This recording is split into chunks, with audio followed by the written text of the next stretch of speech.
আপনার যাত্রা কমপ্লিট হয়।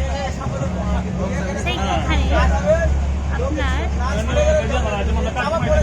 প্লেনের পাইলট অপরিচিত ব্যক্তি।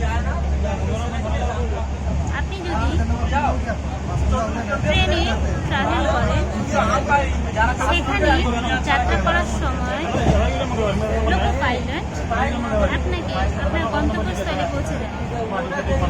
তিনিও আপনার অপরিচিত ব্যক্তি। আপনি আপনার পরিবারে একজন পাইলট, যেখানে আপনার উপর ভরসা করে আপনার পরিবারের জীবনের যাত্রা করছেন।